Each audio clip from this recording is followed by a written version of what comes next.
Hello, my dear children.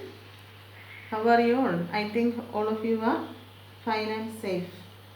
Okay, last day we discussed about the preparation of planting materials.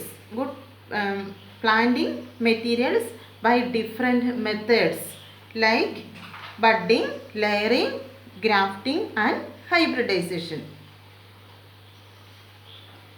In these ways we can prepare, we can make good planting materials, but sometimes you will not get good profit from this planting material.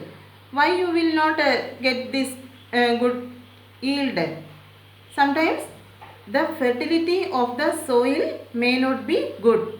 Then if you want to get high yield, you want to check the fertility of the soil. You want to improve the fertility of the soil. Today we are going to discuss methods by which we can make the soil fertile. How can we make a fertile soil? For example, some farmers are giving this plant remnants or plant debris. That means waste part of the plant. It may be leaf, it may be branches. We can add this in the soil to improve the fertility of the soil. We learned that all our plant and animals are growing, and after some times what happens?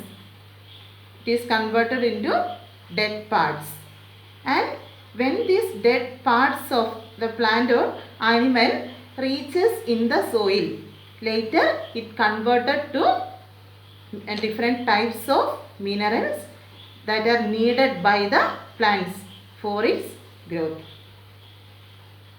Today where we are going to see that type of some methods selecting by the farmers for the good yield, to get good profit from a less space. First one is intercrop. Two words are connecting, which are the inter and crop. What is the meaning of inter? In between, crop some edible plants, that you will get food items from plants. That type of plants are crops. Then other types of plants are there. They are weeds. We are not using weeds. We are using crops, because these are giving edible. Here you will get food items from the crops. Then now we are going to discuss intercrop. Here one main crop should be there. It may be coconut, it may be plantain. A major crop should be there, and between this major crop you can plant some small crops like ginger, chilli, pea, etc. Then these small crops we are planting in between these major crops are called intercrops. Then we can you will get maximum yield from a less space. Okay, then another method is there, that is crop rotation. Rotation of crops. We can rotate different types of these edible plants in different season. We know that different seasons are there. In different season we can plant different crops. For example, for one kharif crops and rabi crops. You learned this in 6th class.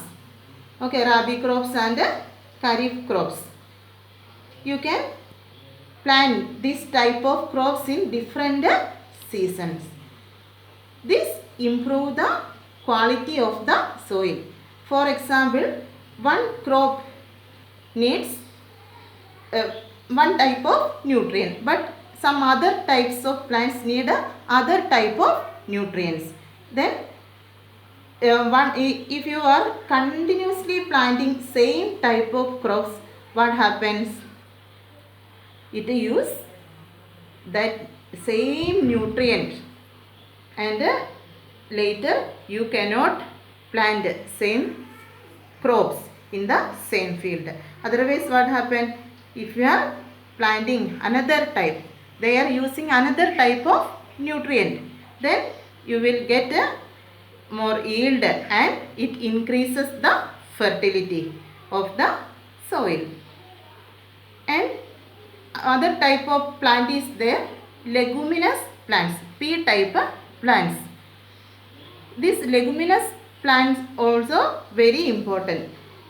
In the root of this leguminous plant, we can see a globular structure. These are called root nodules. These root nodules is the habitat of one bacteria called rhizobium. This rhizobium bacteria can convert atmospheric nitrogen to nitrites. We know that plants need more nitrogen, but plants cannot absorb this atmospheric nitrogen directly. So what happens?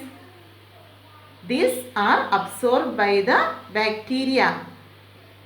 This nitrogen absorbed by the bacteria rhizobium, and this can convert nitrogen to absorbable form, nitrites, soluble in water, and plants can easily absorb this nitrogen.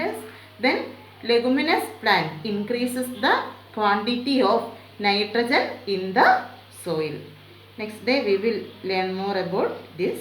Thank you. Have a nice day.